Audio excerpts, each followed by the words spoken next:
이 시간에는 아브넬의 죽음 앞에서라는 제목으로 우리가 함께 하나님의 말씀 나누도록 하겠습니다. 근데 먼저 설교하기에 앞서서 지금 분위기가 굉장히 바뀌었죠.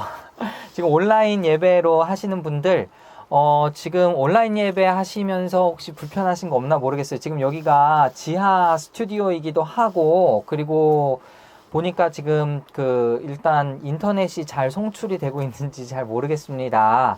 네, 좀 불편하시더라도 여러분 양해 바라고요. 지금 아까 제가 기도 제목 드렸듯이 지금 조금 상황이 어려워서 지금 이 자리에서 예배하게 됐습니다. 그래서 지금 카메라도 굉장히 가까이 있어가지고 많이 부담스러워요. 많이 부담스러운데 여러분 집중해서 오늘 또 말씀 우리가 함께 살펴보도록 하겠습니다. 우리 계속해서 사무엘 상하를 살펴보고 있습니다. 그리고 제가 이 사무엘 상하를 살펴볼 때 누가 진짜 왕인가, 하나님을 왕으로 모신 그 삶은 어떤 삶인가에 대해서 제가 계속 중점으로 여러분과 말씀을 나누었었습니다. 그래서 오늘 이 말씀 역시 지금 아브넬이라는 사람의 죽음 앞에서 다윗이 어떤 행동을 하였는지, 그리고 그것이 어떻게 하나님 앞에 받아졌는지 우리가 한번 그 말씀을 살펴보려고 합니다. 그래서 여러분 이 말씀을 이해하려면요, 일단 첫 번째로는 여러분이 그 아브넬이 누군지를 이해를 해야 되고요. 그리고 지금 이 당시에 그 다윗 왕이 통치하던 그 상황이 도대체 어떤 상황이었는가를 잘 이해해야 합니다. 여러분 다윗 왕 이전의 왕이 누구였죠? 사울 왕이었습니다. 그런데 사울 왕이 전쟁터에서 요나단과 함께 죽임을 당했어요. 네, 그러고 난 다음에 여러분이 생각했을 때는 어떻습니까? 다윗이 지금 기름 부음을 받았으니까 당연히 지금 다윗이 왕이 되어야 하지 않겠어요? 그렇죠? 그런데 그 전까지의 상황을 살펴보면 다윗이 그냥 곧바로 왕이 된다? 사실 사울의 추종자의 입장에서는 그것이 쉽게 납득이 될 만한 일은 아니었죠. 이해하시겠습니까? 사울이 정권을 잡고 있었고 정권이 교체가 되는 시기다 한다면 이전 정권에서 특별히 뭔가 이양되는 과정이 필요했을 수도 있고 뭔가 정상적으로 잘 이양이 된다면 건강하게 잘 넘겨질 수 있었겠지만 지금 사울 왕이 그리고 요나단이 갑작스럽게 죽임을 당했고 사람들은 지금 어수선한 상황이었어요. 그 상황에서 지금 다윗이 어떻게 왕이 될 수 있을까를 생각해 본다면 일단은 다윗이 유다 땅에 가서 기름 부음을 받고 왕이 됩니다. 유다 지파의 땅에서 이제 왕으로 세움을 받는 거죠. 그러면은 나머지 땅은 어떻게 됐을까요? 지금 생각해 보면은 다시 말씀드리지만 사울 왕이 정권으로 잡고 있었던 그 시기이기 때문에 이게 하루아침에 정권이 이양된다? 사실 우리나라에 지금 대통령이 바뀔 때를 생각하시면 됩니다. 상상하기가 쉽지 않죠. 그래서 여기에서 이제 오늘 본문에 등장하는 아브넬이라는 사람이 사울의 요나단 말고 또 다른 아들 이스보셋이라는 사람을 왕으로 세웁니다. 그렇게 해서 지금 사실은 이 이스라엘 땅에 두 명이 왕이 생기게 된 것이죠. 그래서 지금 우리가 분열왕국 시대에 물론 이제 나라가 쪼개지기는 했지만 실제로 다윗이 통치하기 이전에 얼마의 기간 동안 약 한 5년 정도의 기간으로 생각이 됩니다. 그 기간 동안은 이렇게 분열된 상태에서 왕이 둘로 있었죠. 그래서 그게 본문에 어디에 있냐면은 2장에 보면은 2장 9절에서 11절 길르앗과 아술과 이스르엘과 에브라임과 베냐민과 온 이스라엘의 왕으로 삼았더라. 누구를요? 이스보셋을요. 그래서 지금 이스보셋이 왕이 생겼고 그리고 10절에 사울의 아들 이스보셋이 이스라엘의 왕이 될 때 나이가 40세며 2해 동안 왕에 있으니라. 유다 족속은 다윗을 따르니 다윗이 헤브론에서 유다 족속의 왕이 된 날 수는 7년 6개월이더라 하면서 지금 기간이 등장을 합니다. 약간 좀 애매하죠. 한 사람은 2년 있었다. 한 사람은 7년 6개월 있었다. 그러니까 본격적으로 이 뒤에 말씀이 있는 그 기간은 2년이라고 보시면 되고요. 그 전까지 그 5년 6개월 정도의 기간 동안에는 네, 조금 약간 애매한 상태였다. 여러분이 이렇게 보셔도 무방할 것 같습니다. 아무튼지 간에 지금 이 상황에서 다윗이 왕이 됐는데요. 왕이 되기 위해서 다윗은 어떤 노력을 했을까? 우리가 지금까지 말씀을 읽어본 그 부분을 곰곰이 한번 되새겨 본다면 사울 왕이 죽었을 때 지금 사무엘 하 1장에서 누가 이 사울 왕의 시신을 거둬갔어요? 여러분 혹시 아십니까? 길르앗 야베스의 길르앗 사람들이 사울 왕의 시신을 거둬서 장사를 지냈습니다. 근데 이것도 인과관계를 잘 생각해 봐야 돼요.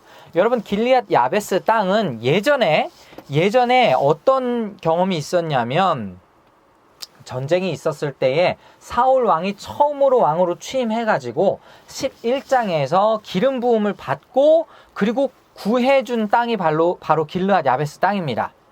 그러니까 지금 그 길르앗 야베스 땅의 사람들은 한마디로 사울 왕에게 빚진 것이 있었던 거죠. 사울 왕에게 조금 빚진 그 마음이 있었는데 그래서 사울 왕이 죽었을 때 그를 묻어서 장사했습니다. 그래서 그때의 반응이 뭐였냐면은 2장에 보면은 지금 방금 제가 읽어드렸던 바로 위쪽에 2장 5절에 보면 이런 말씀이 있어요. 다윗이 길르앗 야베스 사람들에게 전령을 보내 그들에게 이르되 너희가 너희 주 사울에게 이처럼 은혜를 베풀어 그를 장사하였으니 여호와께 복을 받을지어다. 너희가 이 일을 하였으니 이제 여호와께서 은혜와 진리로 너희에게 베푸시기를 원하고 나도 이 선한 일을 너희에게 갚으리니. 이런 말씀이 등장을 합니다. 그럼 여러분 이거는 그냥 단순히 넘어갈 부분은 아니고요. 제가 아까 말씀드렸던 정권을 교체한다라는 부분에 있어서 다윗이 굉장히 신경을 쓴 부분입니다. 여러분 다윗의 입장에서 굉장히 억울하게 사울로부터 도망 다니지 않았나요? 그죠? 예, 근데 사울 왕이 죽었어요. 그러면은 아주 인간적으로 생각하면 그죠? 네, 이제 사울과 관련된 모든 사람들을 그냥 다 처벌하고 싶죠. 처형하고 싶고 그런 마음 들지 않겠습니까? 그러나 우리가 지금까지도 봐왔듯이 다윗은 함부로 사울을 대하지 않았어요. 심지어 그가 죽었을 때에도 사울을 추종하는 세력이라 할 수 있는 길르앗 야베스 사람들에게까지 은혜를 베풉니다. 방금 제가 읽었던 이 말씀을 다시 풀어서 이야기하면 너희에게 은혜를 베풀었던 사울 왕이 이제 죽고 났으니 하나님께서 직접 너희에게 그 은혜를 베풀어 주시기 원한다 라는 말과 같은 의미예요. 그래서 여러분 지금 이 말씀을 잘 생각해 보시고 그 다음에 지금 어떻게든지 다윗이 평화적으로 이스라엘 땅을 하나로 엮으려 한다. 이걸 먼저 생각을 해야 됩니다. 아셨죠? 자, 그리고 한편 오늘 본문에 등장하는 아브넬이라는 사람을 이제 한번 주의 깊게 살펴볼 필요가 있습니다. 자, 아브넬은 어떤 사람이냐? 사울 왕의 가장 가까이에서 사울 왕을 호위하던 군대 장관이었습니다. 그래서 사무엘상 26장에 보면은 다윗이 사울 왕을 칠 기회가 있었을 때에 그때에 어떻게 합니까? 사울을 죽이지 않고 나서 아브넬아 하면서 네가 군대 장관이면서 어찌 너의 왕을 제대로 모시지 않았느냐 막 이런 질책도 한다는 거죠. 그것으로 미루어 보건대 아브넬은 사울의 가장 가까이에 있었던 그러한 군대 장관이었다. 이렇게 여러분 생각하실 수 있을 겁니다. 근데 지금 사울 왕이 죽고 나니까 처음에는 아브넬이 어떻게 했습니까? 이스보셋, 사울 왕의 아들 이스보셋을 데려다가 왕으로 세웠죠. 이거는 사실 이 아브넬이 한 행동이 맞습니다. 네.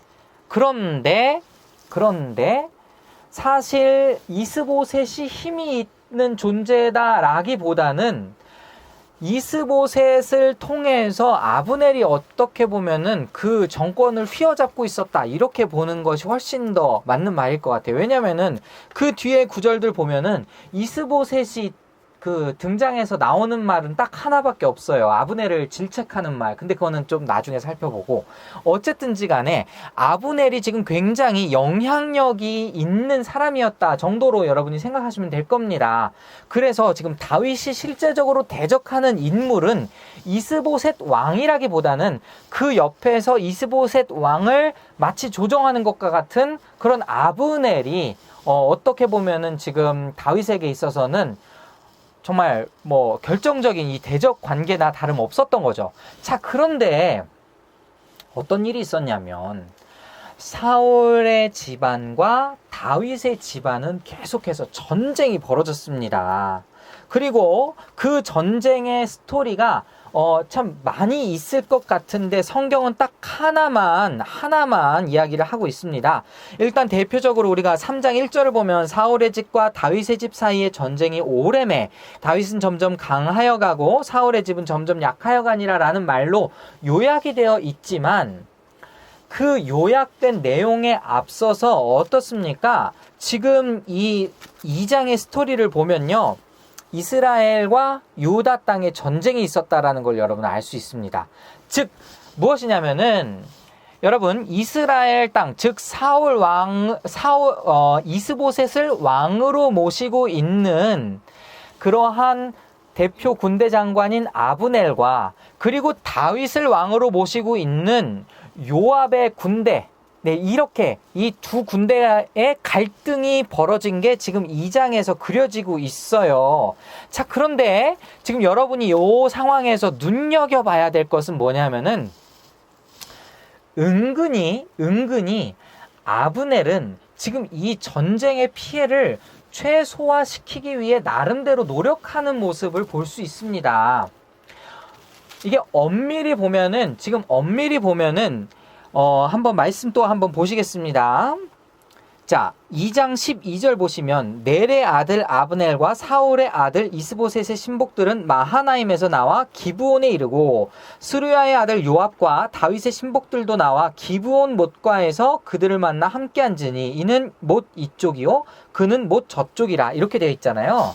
그런데 지금 여기에 있는 그 기브온 땅은 사실 유다 땅에 속한 곳이라기보다는 이스라엘 땅에 속한 곳일 확률이 더 높습니다. 무슨 말인지 아시겠죠? 그래서 다윗의 군대가 어떻게 보면은 지금 사울의 군대를 향해서 도발을 했다. 요렇게도 생각을 해볼 수 있는데요.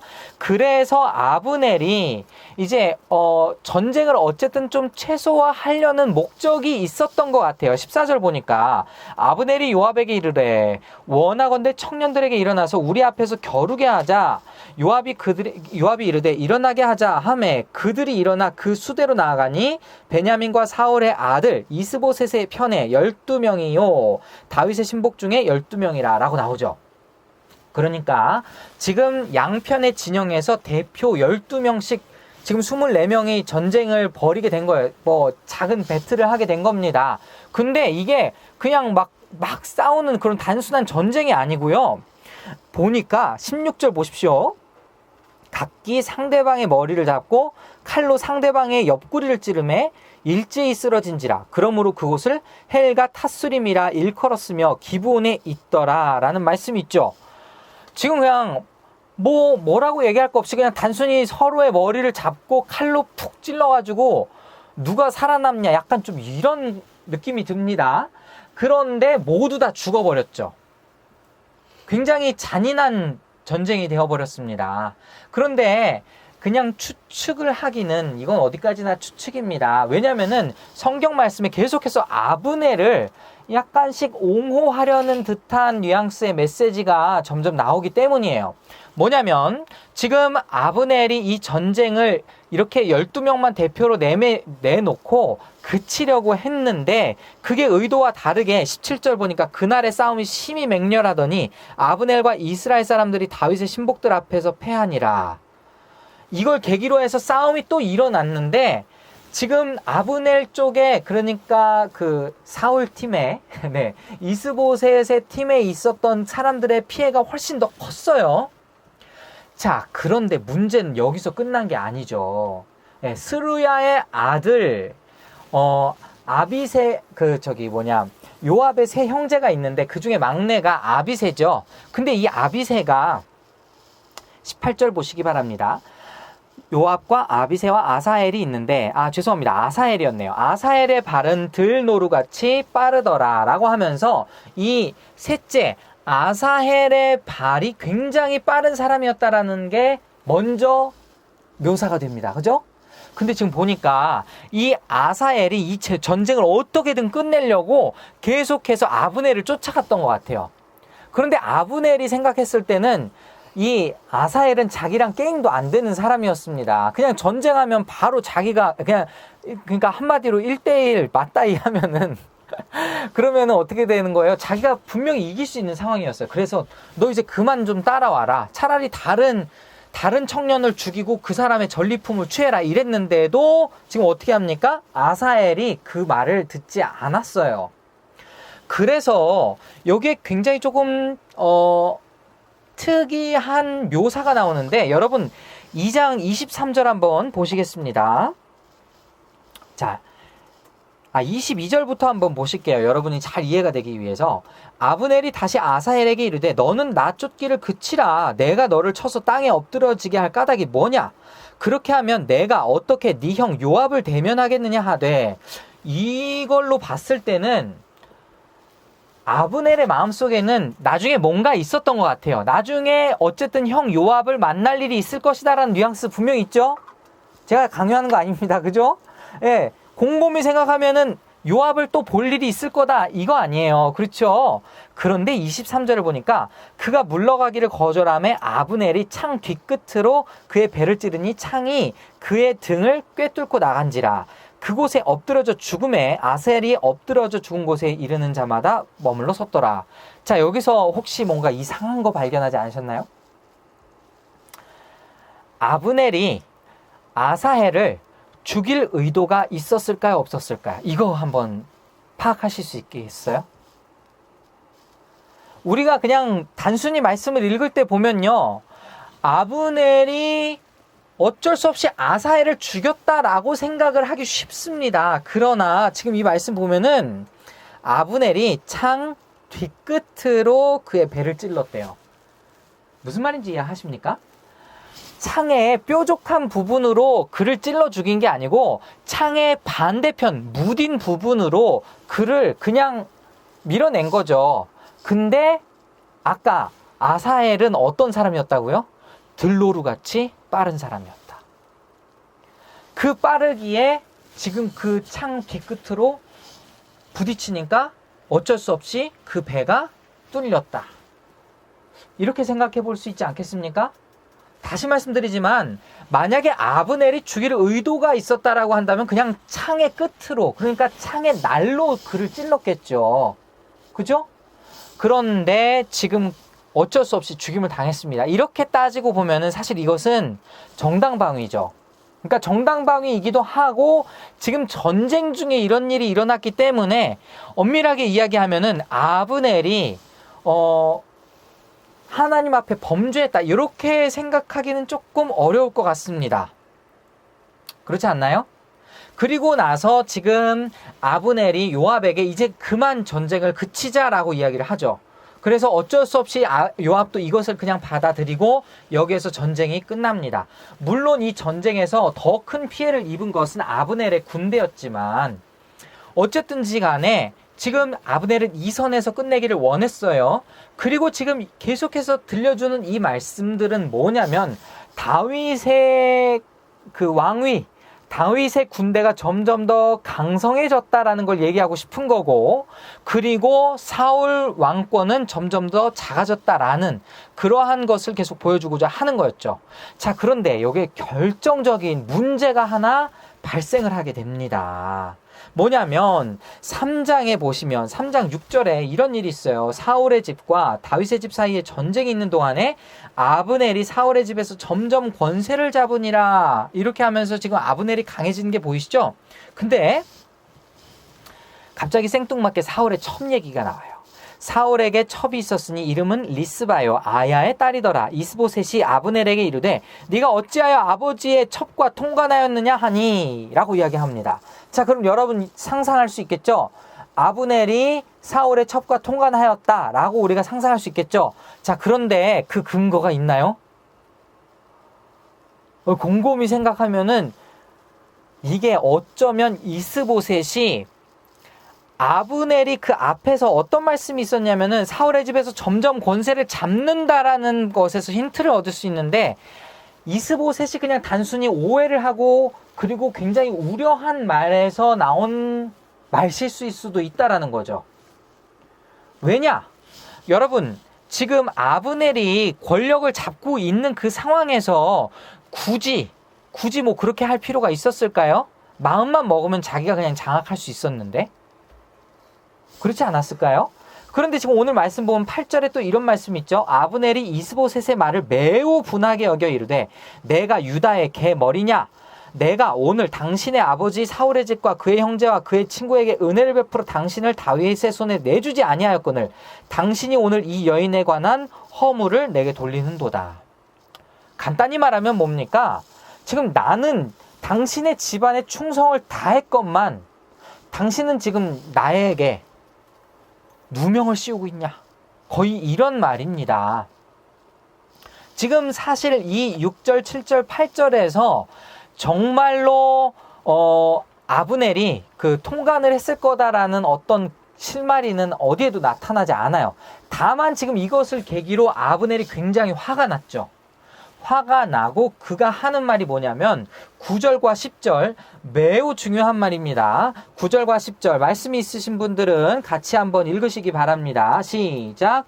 여호와께서 다윗에게 맹세하신 대로 내가 이루게 하지 아니하면 하나님이 아브넬에게 벌 위에 벌을 내리심이 마땅하니라. 그 맹세는 곧 이 나라를 사울의 집에서 다윗에게 옮겨서 그의 왕위를 단에서 브엘세바까지 이스라엘과 유다에 세우리라 하신 것이니라 하매. 자, 여기서 갑자기 하나님이 예전에 다윗을 왕으로 세우신 것이 언급이 되죠. 어쩌면 지금 아브넬은 하나님으로 하여금 쓰임받는 그런 인물이 될 수도 있는 겁니다. 무슨 말인지 이해하셨어요? 지금 이 다윗이 기름 부음 받았다라는 것을 언급하는 것은 이 상황에서 아브넬밖에 없죠. 그것을 기억하고 말하는 것은 아브넬밖에 없습니다. 근데 지금 이 계기가 이스보셋이 말실수를 했던, 어쨌든 심지어 그런 일이 있었던지 간에 아브넬은 대세는 이미 다윗에게 기울었구나라는 것을 이미 알고 있었어요. 그래서 이 왕권을 다윗에게 넘겨주기로 작정하는 계기가 되는 겁니다. 자, 그때에 지금 다윗에게 가서 이제 스토리를 쭉 말씀드리면 다윗 왕에게 가서 왕권을 넘겨주기로 하고, 그리고 다윗은 조건으로 사울의 딸 미갈을 내게로 데려오라 이렇게 이야기를 합니다. 자, 그래서 이 모든 것이 다 협상이 잘 끝날 것처럼 묘사가 됐어요. 다윗이 원하는 대로 평화적으로 나라가 하나가 될 수 있는 그러한 기회가 왔다 이 말이죠. 그죠?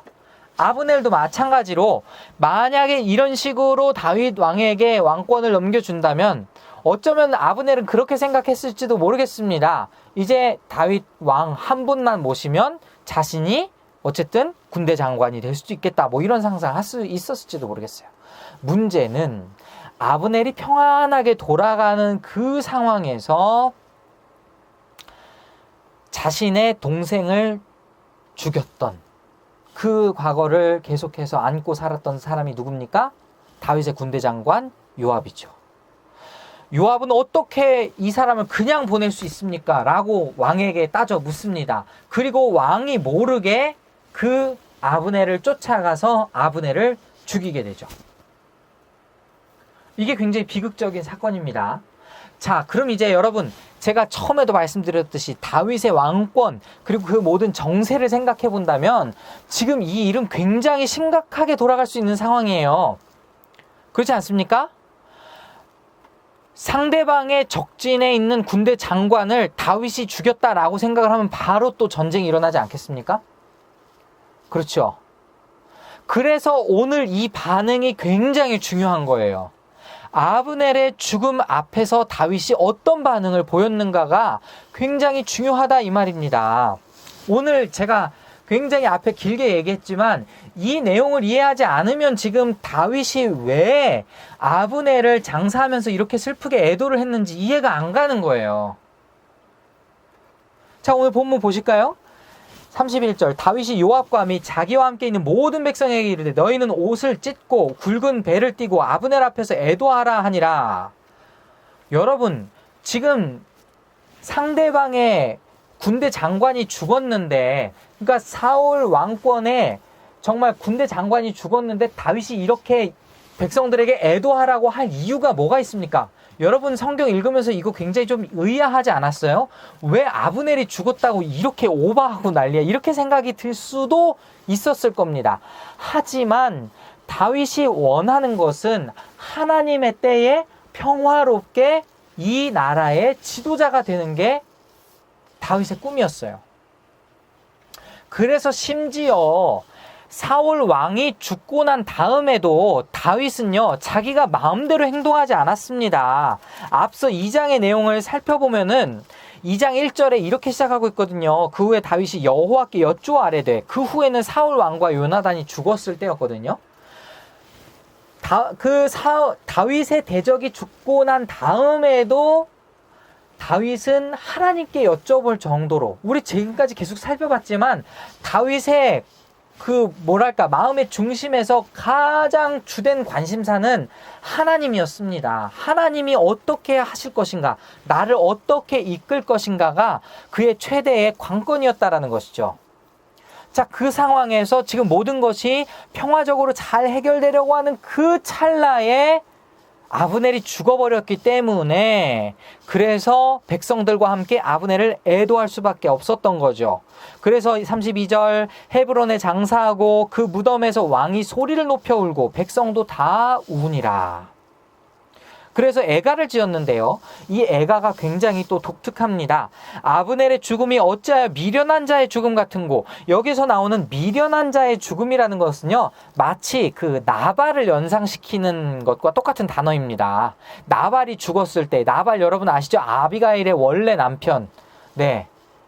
그 사람이 죽었을 때처럼 너무 비참하게 죽었구나. 지금 다윗이 그렇게 이야기를 하는 겁니다. 그러면서 지금 34절 보면은 불의한 자식의 앞에 엎드러진 같이 네가 엎드러졌도다. 지금 누구를 욕하고 있는 겁니까? 사실 자기의 군대 장관 요압을 지금 비난하고 있는 거죠. 그러면서 지금 이 상황에서 백성들이 다윗에게 이제 저녁 때가 되니까 음식을 권했더니 다윗이 만일 내가 해지기 전에 떡이나 다른 모든 것을 맛보면 하나님이 내게 벌 위에 벌을 내리심이 마땅하니라 하매, 36절 이것도 굉장히 특이하지 않습니까? 온 백성이 보고 기뻐하며 왕이 무슨 일을 하든지 무리가 다 기뻐하므로. 이걸 보고 왜 기뻐했을까요? 지금 이 아브넬의 죽음에 대한 다윗의 반응을 보고 다윗의 본심을 그들이 깨달았던 거죠. 아, 지금 다윗이 아브넬을 죽인 게 아니었구나. 이 모든 것이 지금 선명해지는 순간이었습니다. 다윗이 원했던 것은 모든 백성의 평안이었구나. 지금 그것을 백성들이 깨닫게 된 것입니다. 그래서 이제는 다윗에게 무한 신뢰를 보내는 거죠. 무엇을 하든지 그 백성들이 다 기뻐했다. 그리고 마지막에 이제 왕이, 다윗이 백성들에게, 그 신복들에게 이야기를 하죠. 내가 오늘 이스라엘의 지도자여 큰 인물이 죽은 것을 알지 못하느냐 하면서, 내가 기름 부음을 받은 왕이 되었으나 오늘 약하여서 스루야의 아들인 이 사람들을 제어하기가 너무 어려우니 여호와는 악행한 자에게 그 악한 대로 갚으실지로다 하니라. 자, 지금 여기에서 악한 사람이 누구라고요? 요압입니다. 하지만 다윗은 다윗의 방법대로 이 악이 처단되기를 바랍니다. 예전에 우리가 계속해서 이 말씀을 살펴봐 왔지만 다윗은 자신의 손으로 직접 원수를 갚은 게 없어요. 물론 전쟁을 벌일 때를 제외하고 자신의 어떤 개인적인 원한이나, 그렇죠? 자신을 괴롭히는 그 어떤 사람도 다윗은 해하지 않았습니다. 자, 그럼 이제 우리가 이것을 보면은 여러분 어떤 생각이 듭니까? 결국에 다윗을 괴롭혔던 모든 사람들은 다 처단당하지 않습니까? 특별히 나중에 이 요압이라는 장군도 다윗의 시대 말고 다윗이 죽고 난 뒤에 그 아들 솔로몬이 그 아버지의 명을 기억하고 요압을 처단하게 되죠. 제가 이 말씀을 통해서 여러분에게 전하고자 하는 것은 바로 이것입니다. 첫 번째로 무엇이냐면은 다윗이 왜 예수 그리스도를 예표하는 왕이었을까를 한번 생각을 해보면 그 마음의 중심이 하나님 뜻에 합한 사람 맞습니다. 조금 더 구체적으로 이야기하면 이 상황에서 다윗은 계속해서 평화를 추구했다라는 것이죠. 이 모든 전체 이스라엘 백성들을 위해서. 예수님의 별명 중에 하나가 무엇입니까? 평강의 왕이지 않습니까? 다윗 역시 그것을 굉장히 힘썼다라는 거예요. 우리가 그냥 알게 모르게 성경을 읽으면서 지나갈지 모르겠지만 이러한 행동 하나하나가 사실은 다 평화를 위한, 하나 되기 위한 다윗의 노력이었다. 그리고 또 하나, 지금 아브넬의 죽음을 보고 분명히 하나님께서 요압에게 직접 벌을 내리시기를 원한다, 이런 이야기를 합니다. 자, 그렇다면 우리가 물론 지금까지 사울을 용서해준 다윗의 태도에서도 살펴봤지만 다시금 생각해봐야 될 것은 뭐냐면요, 지금 이 시대의 그리스도인들의 모습은 과연 어떨까를 한번 우리가 돌아봤으면 좋겠습니다. 여러분, 요즘에는 믿는 사람이 더해, 이런 말 많이 하죠. 뭐 이걸 부정할 사람 아무도 없을 겁니다. 왜 믿는 사람이 더하죠? 믿는 사람 조금이라도 손해보기 싫어합니다. 내가 손해를 보면 누구에게 반드시 갚고 말리라. 하나님이 갚는 게 아니라 내가 직접 어떻게든 하려고 해요. 내 앞에 누군가가 피해를 줬다? 뭐 내가 욕을 하든지 뭘 하든지 내가 뭔가를 하려고 합니다. 그러나 여러분, 다윗이 하나님 마음에 합한 사람이라는 것을 우리가 생각을 해본다면, 그리고 여러분 역시 하나님의 뜻에 내 마음이 합한 그런 자가 되기 원합니다라는 소망을 둔다면 오늘 이 다윗의 모습은 우리가 정말 깨닫고 본받아야 할 모습입니다. 여러분은 여러분이 피해를 봤을 때에, 여러분이 손해를 봤을 때 어떤 반응을 보이고 계십니까? 잠언 20장 22절에 이런 말씀이 있습니다. 너는 악을 갚겠다 말하지 말고 여호와를 기다리라. 그가 너를 구원하시리라. 뭐 이 악에게 지지 말고 선으로 악을 지리라, 선으로 악을 이기라, 이런 말씀 여러분 굉장히 많이 알 겁니다. 그 악인을 위해서 기도하는 것은 그 머리에 숯불을 올려다 놓는 것과 같다, 이런 말씀 여러분 다 알고 계십니다. 그런데 여러분 아는 대로 행하냐 이거죠. 악인들을 대하는 태도가 세상 사람들과 다를 바가 없다면 무엇으로 여러분은 하나님의 아들임을 증명할 수 있겠습니까? 그래서 예수님께서 직접 하신 말씀, 이 말씀으로 여러분 이 말씀 마무리 지으려고 합니다. 마태복음 5장 43절에서 48절을 보면 이런 말씀이 있습니다. 또 네 이웃을 사랑하고 네 원수를 미워하라 하였다는 것을 너희가 들었으나 나는 너희에게 이르노니 너희 원수를 사랑하며 너희를 박해하는 자를 위하여 기도하라. 이같이 한즉 하늘에 계신 너희 아버지의 아들이 되리니 이는 하나님이 그 해를 악인과 선인에게 비추시며 비를 의로운 자와 불의한 자에게 내려주심이라. 너희가 너희를 사랑하는 자를 사랑하면 무슨 상이 있으리요? 세리도 이와 같이 아니하느냐? 또 너희가 너희 형제에게만 무난하면 남보다 더하는 것이 무엇이냐? 이방인들도 이같이 아니하느냐? 그러므로 하늘에 계신 너희 아버지의 온전하심과 같이 너희도 온전하라. 여러분, 오늘 우리가 이 말씀에 주목했으면 좋겠습니다. 악을 갚고 악을 심판하는 몫은 하나님께 있습니다. 그런데 우리가 이 땅에서 하나님의 아들됨을 증명할 수 있는 방법이 있어요. 그것은 뭐냐면 세상 사람들과 반응이 다르게 나와야 된다는 겁니다. 하나님의 샬롬을 지키기 위해서, 하나님께서 우리에게 부어주신 그 샬롬을 지키기 위해서 우리는 그 샬롬을, 평화를 행해야 할 의무가 있다라는 거죠. 세상 사람들과 다를 거 없이 나를 괴롭혔어? 내 가만 안 둬. 나한테 조금만 섭섭하게 해봐. 이런 식의 모습은 우리에게 합당하지 않다라는 것이죠. 여러분, 그런데 심지어 우리는 어떻습니까? 요즘에 그 차별금지법을 놓고 찬성하는 편과 반대하는 편이 서로 너무나도 심하게 싸우고 있지 않습니까? 마치 원수인 것처럼. 오히려 참 원수였으면 좋겠어요. 왜냐면 원수를 사랑하라고 했으니까. 형제여서 사랑 안 하는 건지 정말 이해가 안 갈 정도로 정말 그리스도 안에서도 하나가 깨어지고 있습니다. 여러분, 오늘 이 말씀을 기억하면서 정말 여러분의 마음에 하나님을 왕으로 모실 수 있기를 바랍니다. 왕으로 모신다라는 것, 특별히 오늘 다윗의 모습에서 살펴보았던 것은 그는 계속해서 평화를 추구했다라는 것, 그리고 그 평화를 위해서 본인이 직접 악을 처단하는 것이 아니라 하나님의 심판에 맡겼다는 것, 이 두 가지입니다. 이 말씀을 기억하신다면 분명 여러분의 삶 가운데 다른 사람들이 여러분을 보고 정말 하나님을 믿는 자녀구나, 이런 이야기가 나올 거예요. 여러분의 삶 가운데 정말 그런 이야기를 듣게 되는 놀라운 일들이 일어나기를 소원합니다.